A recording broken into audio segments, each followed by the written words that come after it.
sering ketemu, sering jagung para pengurus ini, maka organisasi ini jelas arahnya. Cara mlaku lek ngetan ya ngetan kabeh. Kenal kok ana sing mandeng napa dengan pihak-pihak tertentu baik secara sama ormas apa membawa ansor itu rapat barisannya dan akhirnya mengibas ke teman lagi. Teman pasti jadi satu, kalau enggak ya ini satu barisan. Ketika satu gerbong berangkat, kalau yang nggak mau ya tinggal. Kalau nggak satu barisan, satu komando nggak mau ya harus keluar dari barisan. Jadi memang tegas. Kuncinya komitmen yang ada di organisasi inilah yang kita junjung tinggi. Nah, komitmen kita di Ansor tentunya juga karena adalah organisasi sosial keagamaan, sosial kemasyarakatan. Kita hidupnya adalah selalu bersinergi dengan masyarakat. Maka di sini prinsip-prinsip perjuangan NU yang empat itu harus tetap dipegang teguh. Ansor adalah benteng para ulama.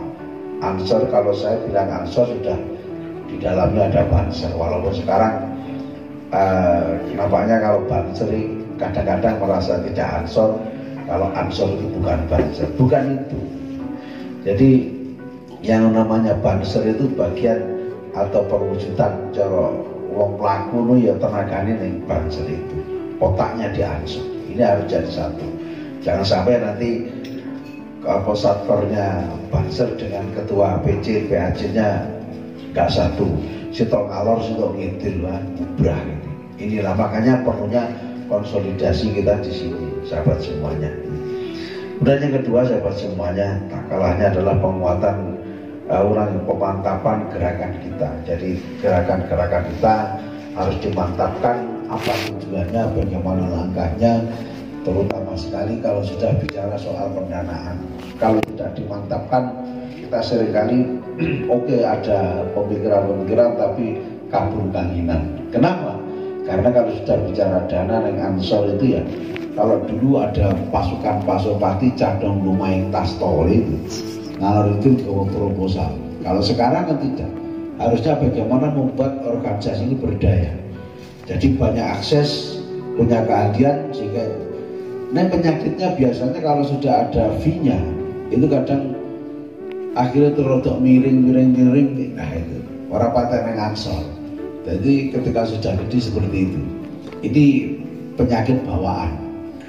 Makanya ketika sudah mulai berhasil ya disinilah bergaining antar satu dengan yang lain bagaimana ini. Makanya adanya harus dimantapkan gerakannya ini. Kalau ini taruh kerjasama dengan satu pihak tertentu ada keuntungannya ya berapa ini untuk yang teman-teman yang ngurus langsung, berapa yang harus masuk ke dalam Ansor. Ini sedikit contoh aja nih. Kemudian yang tak kalah pentingnya saudara sekalian juga penguatan data keorganisasian. Saat ini adalah yang bicara adalah data. Soal omongan tapi tanpa data maka tidak akan ada artinya.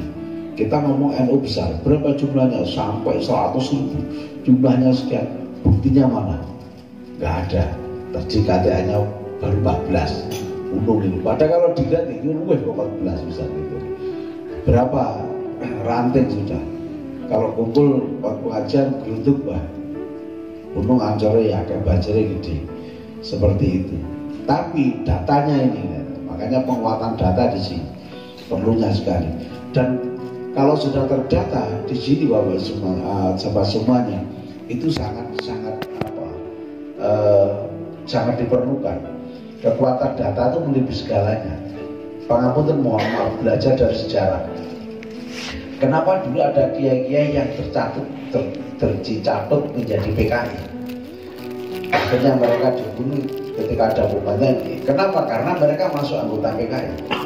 Secara data yang ada itu ada namanya X, Mr. X alamannya ini itu dan nomor anggota sekian. Padahal tidak tahu pada saat seperti ini biasanya pencatutan itu siapa yang hadir dianggap ditulis namanya A, B, C, D, E, diberikan nomor ini.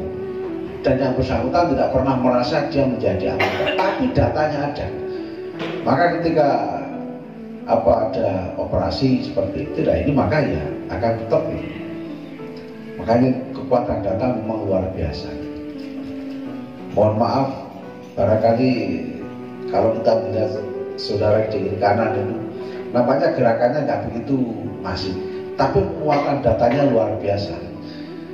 Jadi mereka bicara soal data, ya biarkan itu. Ngomong NU itu sholawatan ngalor itu pengajian tentang Samin, tapi mana buktinya bahwa mereka itu adalah orang NU? Itu sudah keluar, ini saya sudah pernah mendengar. Yang penting datanya.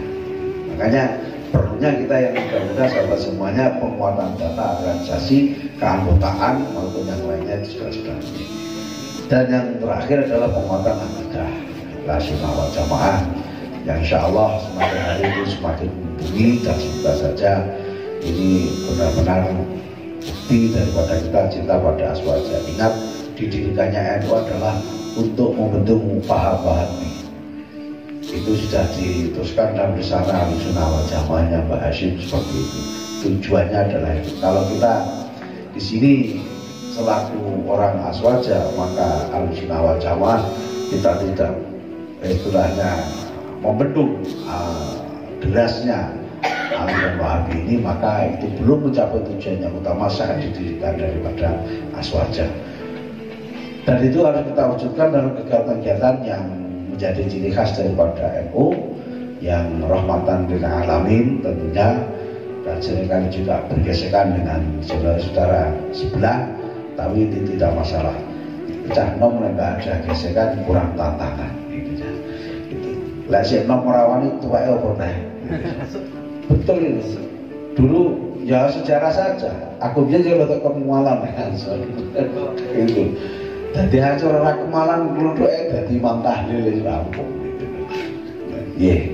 Jadi artinya apa? Di situ semangatnya, semangat juangnya kita harus ketika ada kegiatan yang harus sesuai dengan komitmen yang tinggi. Kalau saatnya fight ya harus fight, jangan malah melarikan diri. Nah ini adalah prinsip-prinsip perjuangan. Makanya sebagaimana Ansor maju satu barisan, 1000 rintangan patah semua. Itu harus diwujudkan, jangan hanya sebatas dalam jargon saja. Saya kira itu sahabat semuanya yang bisa kami sampaikan sedikit. Semoga ini bisa menjadikan penguatan bagi kita semuanya. Dan kurang lebih mohon maaf. Wallahu muwaffiq ila aqwamit thoriq. Assalamualaikum warahmatullahi wabarakatuh.